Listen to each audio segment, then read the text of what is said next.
So let's just take a deep breath together as we move into, as I said, this new month, as we march into March. This new theme that we have this month is giving and receiving, giving and receiving. And my topic today is, it's the law. It's the law. It is the law, giving and receiving. You know, giving and receiving is all a part of that divine givingness that is always happening.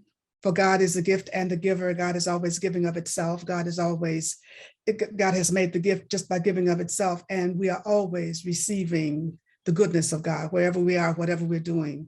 The goodness of God is always available to us. And so that giving, we just have to receive it. That givingness has already happened. And so that divine givingness has within it several laws, several principles that go along with it. That's what made me think about, it's the law. There's a law of giving and receiving, but there's also the law of circulation, which is what happens with giving and receiving. Circulation has to happen. There has to be a complete circle that happens in order for the law to be complete. There's a law of correspondence. The law of correspondence takes us from belief to the thing itself. If you believe that you can only have a little good, then you can only have a little good. The law corresponds to whatever our belief is. And that's how the law of correspondence works. There's also the law of compensation that happens. The law of compensation makes sure that there's equality. There's an equal amount given. If you give out a little bit, you'll get back a little bit. And so that's how the law of compensation, and I'm really simplifying these, but just to give you an idea of what that means is that there's a law of compensation operating. There's a law of attraction operating, and it operates by saying what you give out, you get back. What you give out, you get back. What you give out, you get back. You'll reap what you sow. All of that is a part of this divine givingness. The law of giving and receiving is a part of the law of divine givingness. And then there's the law of use. The law of use is what you don't use, you lose. What we don't give our attention to, what we don't really put our energy into, just falls away. We lose it if we don't use it. And so there's so many laws. And then of course, undergirding all that and running through all of that is the law of cause and effect. The law of cause and effect. And we are always setting the law of cause and effect in motion.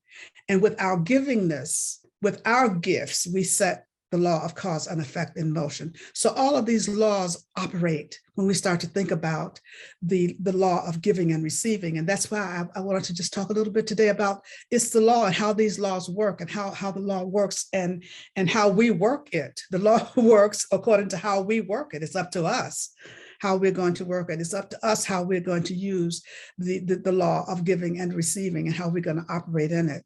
So let's just take a deep breath as we just look at this whole idea of giving and receiving. The law of cause and effect is set in motion by our gift, by our giving. As we give, we set the law in motion. As we give, we set the law in motion, and the consciousness with which we give is what sets in motion what we will receive, what the effect will be, what we will receive, how we will receive it. If we give from a place of withholding, a place of being begrudging givers, if we give from a place of fear, if we give from a place of doubt, or if we give from a place of smallness, then that's what we get back. That's the consciousness that we are putting into our gift, and that's what we receive as a result. So everything really, as usual, begins with us. Everything starts with us. Everything depends on us.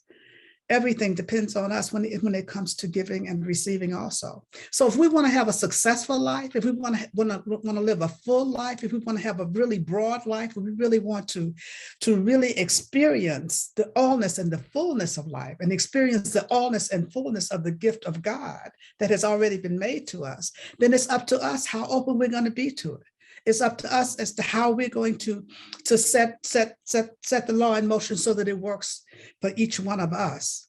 And so I invite you to really think about this. Think about this. Think about this whole idea of giving and receiving. And, usually in a church setting, when there's talk of giving and receiving, the first thing that people think of is giving money, or giving a financial giving. That's a part of it. And there's so much more. The biggest thing about giving is giving of ourselves. Giving of ourselves. And so what I'm going to invite you to do today is to really think about the fact that if God is the gift and the giver, and I am one with God, then I have to be the gift and the giver also. If I'm one with God, I have to be the gift and the giver also. Let's take a breath and think about that. If I'm one with God and God is the gift and the giver, then I have to be the gift and the giver also. What does that mean to you? What does that mean for you? What does that look like for you? Being the gift and the giver. Being the gift and the giver. One thing that it means is that, what do you think of yourself? How do you value yourself? What are your values? What do you think of when you hear, I am the gift? Do you really believe that? Can you really believe that? Or is that old tape playing in your head that's saying, well, I don't have enough to give. What do I have to give? I don't know enough. I don't have enough knowledge. I don't have enough education. I don't have enough money. I don't have enough, whatever the case may be. Sometimes we get caught up in that when we start to think about being a gift ourselves, being the gift ourselves. And so I'm inviting you to really look at, what is it that you think when you start to think, I'm the gift and the giver? Can you accept that for yourself? That you really are the gift?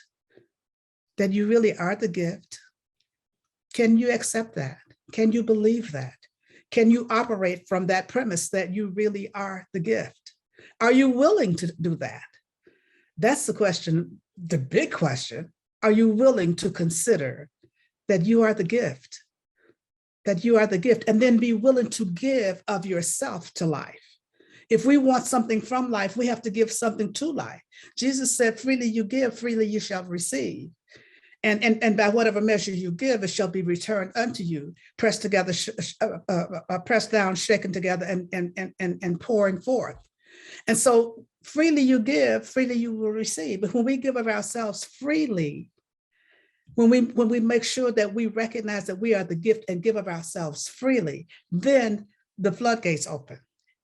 When we are giving freely, then gifts are returned to us freely. And so I'm asking you, what do you have to give? Is that a question that you can ask for yourself? What do I have to give? How can I give? Where can I give? Let's take a breath. Sometimes when we think about giving, and looking at our lives, sometimes when things seem to be blocked, when things seem to be stagnant, it's because there needs to be something needs to be given. So the question to ask when things seem to be going wrong, when things seem to be stagnant, when things seem to be just not working properly, always ask the question, how can I give in this situation? Where can I give in this situation? What do I need to give? If you're at odds with another person, if you're at odds with, if you're having problems in a relationship, if you're having problems at work, if you're having problems wherever, ask the question, how can I give here? Where can I give? Where can I give? Because giving sets things in motion. Giving sets things in motion. Giving sets things in motion, and it gives us an opportunity to open up. It gives us an opportunity to be that place and space through which spirit can really operate, through which that divine givingness can really take place. When we can open up and start to give ourselves and give of ourselves. And Ernest Holmes talks about giving of ourselves in love and in service to others. In love and in service to others, and given from a place of generosity of spirit, from a place of generosity of the heart, from a place of openness, and not from a place of expecting something in return, not from a place of giving to get something, not from a place of wanting something, but just from a place from the love of giving, from the love of being open, from the love of sharing, from the love of really being at one and really being in that place of being the gift. Because when we're giving of ourselves from our hearts, we are the gift. We are the gift. And we all have so much more to give than we recognize. We have so much more to give than we recognize. So I'm inviting you to really determine that you are the gift, that you are the gift and accept that for yourself, that you are the gift, that you are the gift. And then looking at how can I share this gift that is me with the world? How can I share this gift of me with the world? How can I share this gift for the betterment of the world? How can I share this gift for the betterment of this person that I'm involved with right now, this person that I'm talking to right now, this situation that I'm involved in, this community in which I am a part, of which I'm a part? How can I share me with this community? How can I share me with this small group? Whatever the case may be, how can I share me? How can I give my best self right here and right now? And so just really determining that we are the gift and the giver is really, really, really important. Giving of yourself with generosity, giving of yourself with no expectation of return, giving of yourself with abandon, giving of yourself with abandon. And what that means is with an open heart and a willingness to just allow God to express, because once we open our hearts to give, then God begins to express through us. Because there's a space through which God can express. God begins to express through us, and then we can just really, really go for it. And then what we start to do is to recognize that what we're giving out comes back to us. What we're giving out comes back to us. What we're giving out comes back to us. And recognizing that's how the law of circulation works. What we give out comes back. What we give out comes back. That's how all these different laws work. And it doesn't matter what we think about the laws, they work anyway. It doesn't matter how we feel about them, they work anyway. And so what we have to keep in mind is it's just really important for us to just really be in that place of, you know what, if I want success, you know what, then I have to be successful in my givingness. If I want love, then I have to be willing to give love. If I want, and to be loved. If I want friends and friendship, I have to be willing to be a friend and to be willing to give friendship. If I want forgiveness, I have to be willing to forgive. Whatever it is we want, we have to be willing to give that. We have to be willing to give that, whatever it is we want. If we want freedom, we got to be willing to free up people, free up whatever it is. Whatever it is we're holding on to so tightly, we have to be willing to open our hands and let it go, and so that there can be a free flow of spirit. And so I'm just inviting you to really, really, really begin to really practice being the gift, and to look at how can I be the gift, and then being willing to do that. The next thing is to recognize also that receiving, as the reading said, is as important as giving. Receiving is as important as giving.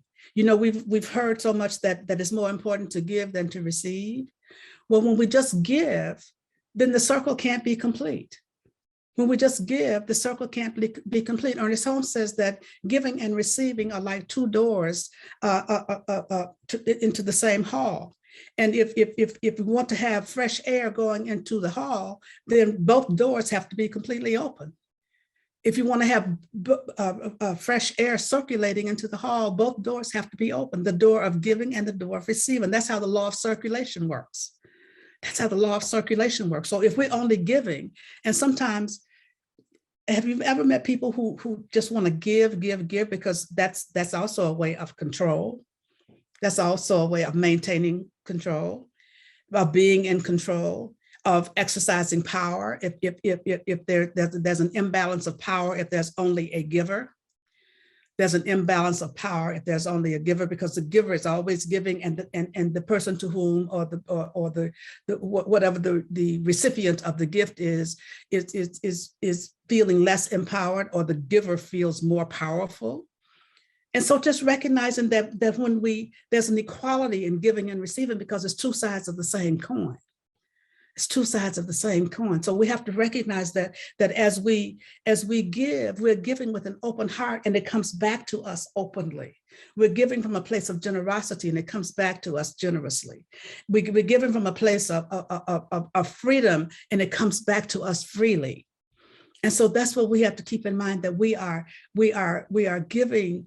We are giving so that we can continue this flow, this circulation, keeping the doors, the door of giving and the door of receiving open, the doors to that hall open, so that fresh air flows through each door and circulates through each door, circulates through our lives, in our lives, as our lives. And so just keeping in mind that it's so important for us to keep that law of circulation going, because when there's no circulation, there's stagnation. And when there's stagnation, then things begin to die out. That's when the non-use comes in. The law of use kicks in there. What we don't use, we lose. And when there's no circulation, then we get a chance to then just things start to die out, stagnate. And that's not what life is about. Life is about thriving and growing and expanding, always. And we do that through our givingness. We do that through our willingness to set things in motion, to set the gift in motion, to set the givingness in motion, set the giving of ourselves in motion, set love in motion, set peace in motion, set harmony in motion, set balance in motion, set joy in motion. Whatever the case may be, when we're setting things in motion, that's a givingness also. How can I give? Maybe I can give with a smile today. Maybe I can give with a random act of kindness today. Maybe I can give with compassion today. Maybe I can give of my financial well-being today. Maybe I can make a financial gift. Maybe I can just give with a warm thought. Maybe I can give with a prayer. Maybe I can give. There's so many ways for us to give. There's so many ways for us to give. And so you can determine what it is and how it is that you will give today. How will you give of yourself this day? How can you give of yourself in each and every moment of each and every day? And this is what I continue to invite you to do. So let's just breathe for a moment and just think about this whole idea of giving and receiving. It is so exciting when we start to think about what we set in motion comes back, what we set in motion comes back, and how we keep this law of circulation going, and how we keep this law of correspondence going, that what we give corresponds to what we receive corresponds to what we give. All these laws work together. And our ignorance of the law is no excuse, because whether we know about it or not, they still work. They still work. That's like if you were speeding down the 51 and you didn't know what the speed limit is. Your ignorance of the law doesn't matter. If you're speeding, if you're driving 90 miles an hour in a 55-mile zone, doesn't matter that you don't know what it is. Ignorance of the law is no excuse. Well, you know what? That's the same way it is with these natural laws. There's these spiritual laws. There is no ignorance of the law is no excuse. It doesn't matter, because the laws still operate anyway. And so I'm inviting you to just really think about it and set the law of cause and effect in motion in the way that you'd like to have the effect be experienced. Set the law of cause and effect in motion by letting giving being your giving, the way that you give be the cause that you want to set into motion, so that you can experience and the world can experience the effect that you'd like to see. And then next, just really begin to recognize that being the receiver is, as I said, equally important as being the giver. Being the receiver is equally important to being a giver. And recognizing also that, even God can't give us something that we won't receive. God is all powerful, all knowing, and God can't give us something that we won't receive. And so if we're not open to receiving, then God can't give us we can't experience the gift that God already is. And so what I'm inviting you to do is to be and as Ernest Holmes says, an expectant and enthusiastic receiver. It's important for us to be an expectant and an enthusiastic receiver. Be willing to receive, be open to receive, be excited about receiving, about the opportunity to receive. And what we receive, of course, is determined by what we give, what we receive, the amount that we receive, the measure by which we receive is determined by the measure of our gift, of our giving. So I'm inviting you to open up, because I've already invited you and suggested that you give it all. Then open up to receive it all.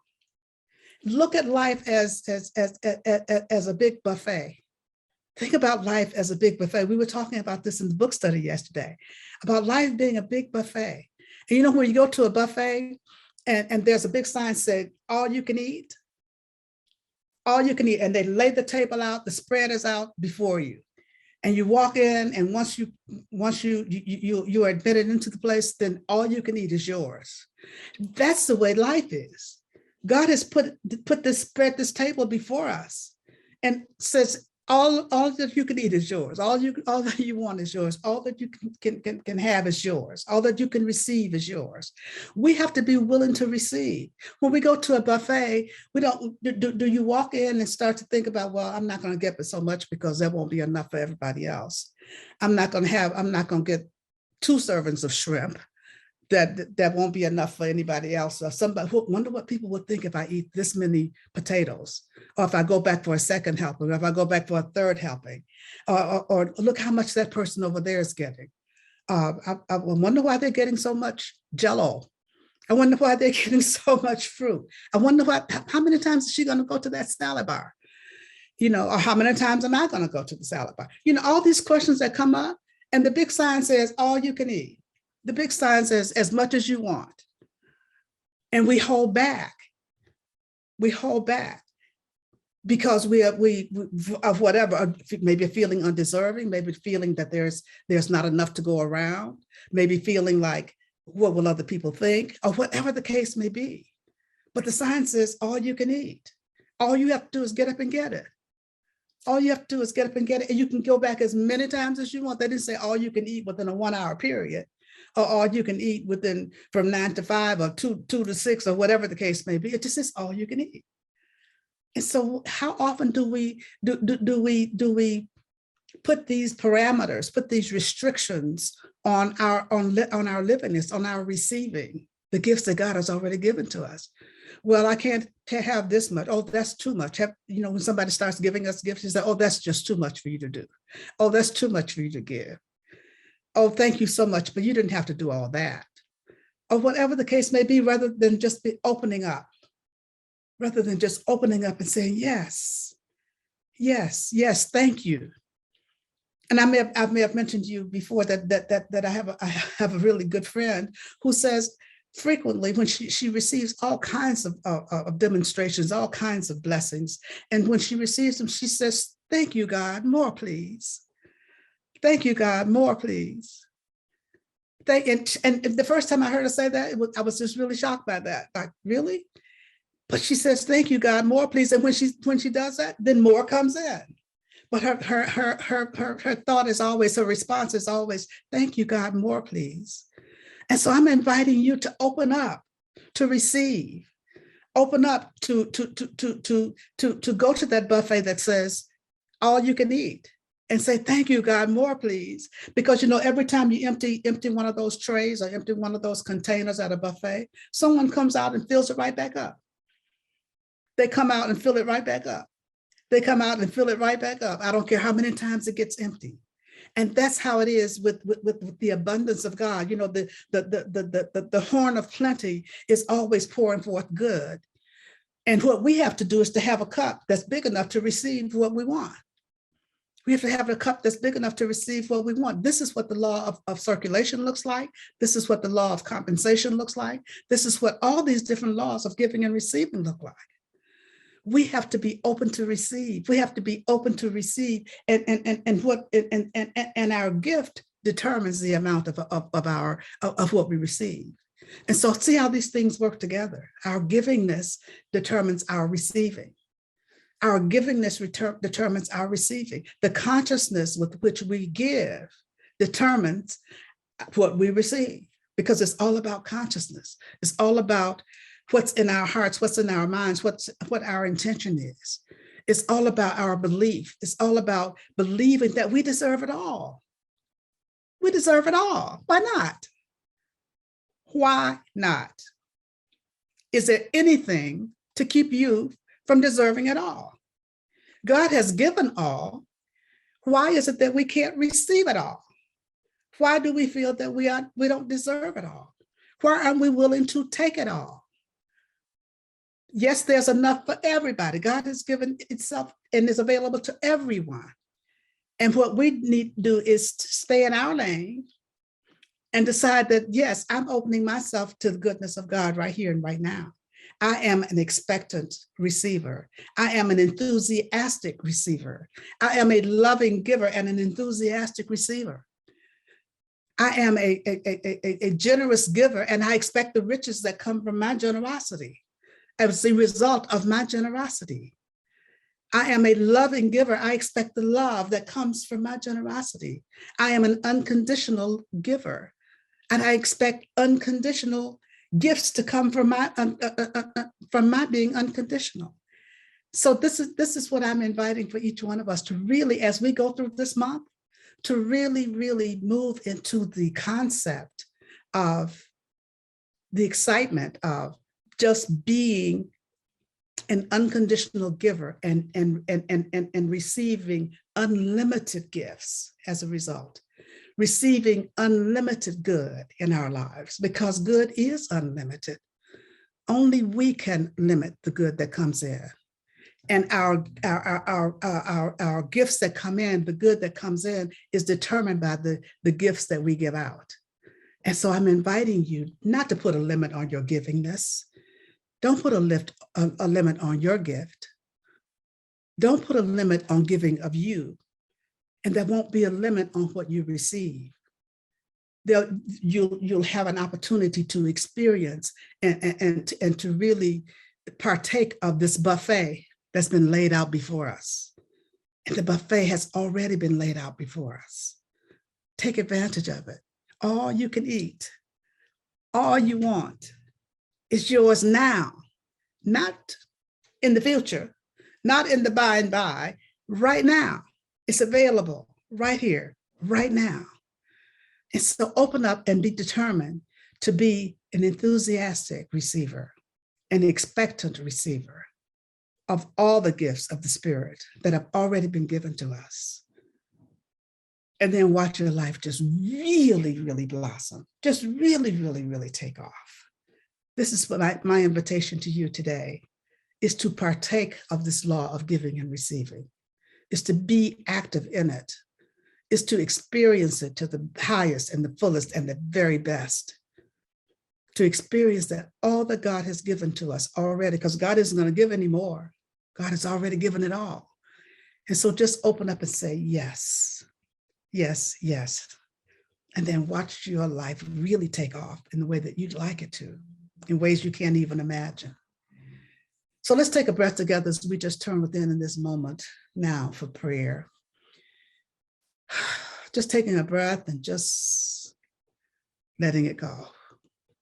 Just moving into that place of knowing that there's only one life, moving into that place of knowing that there's only one power, knowing that there's only one gift. That gift is God. That power is God. That life is God. That one is my life. That one is the life of each of us here this day. That one is the gift and the giver. That one has already given of itself. And I am one with that one. I am the gift and the giver. Each of us is the gift and the giver. And so just knowing this truth, I speak this word for each of us this day, knowing that we live and move and have our being in this one. And it lives and moves and has its being in us. And it is always right where we are, always guiding us, always directing us, always caring for us, always protecting us. So I speak the word this day for each of us, speaking a word of health and wholeness, speaking a word of divine guidance, speaking a word of protection, speaking a word of love and peace and harmony and joy, speaking a word of balance, speaking a word of forgiveness and compassion, speaking a word of oneness, of oneness. Just speaking the word of knowing that we are all one, that we are all unique emanations and expressions of that one life, that one mind, and that we are all expressing that one according to our own uniqueness. And it expresses in and through and as each one of us according to our own uniqueness. I know that where there's a need, any place, that one shows up as the need itself being answered itself. Whether there's health, whether it is relationships, whether there's a loss of any kind, God is that healing presence in the midst of everything that's going on. And so we just open up to receive the healing that is right here, right now, right where we are. We open up to receive and to express and to experience that wholeness that is seeking to reveal itself in and through and as our very lives, in every aspect of our lives. In every aspect of our lives, in every part of this world, that wholeness is seeking to reveal itself as peace, as harmony, as protection, as safety. Where there is war, there is in the midst of war, there is peace. The peace of God is there. God is in the midst of what's happening in Ukraine and any place else in the world where there is war and there is unrest. God is in the midst of it. No matter what the appearance may be, no matter what it looks like, no matter what it feels like, no matter what we sense into it, God is in the midst of it. God is in the midst of it. And anything that is unlike peace is just being dissolved right here and right now. This is the truth that I know. This is the truth that I know for each one of us. This is the truth that I know for all peoples in the world. This is the truth that I know. This is the truth that I know, that God is in the midst of everything. Everything.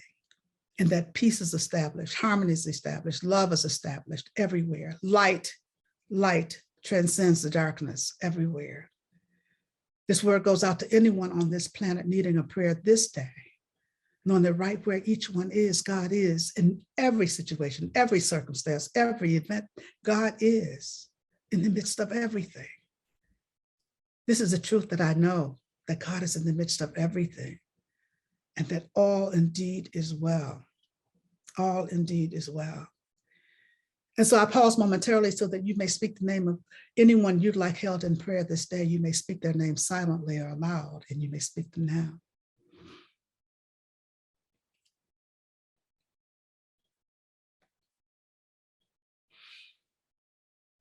And so for all those whose names were spoken here this day, I know that God is right where each of them is, blessing and keeping them.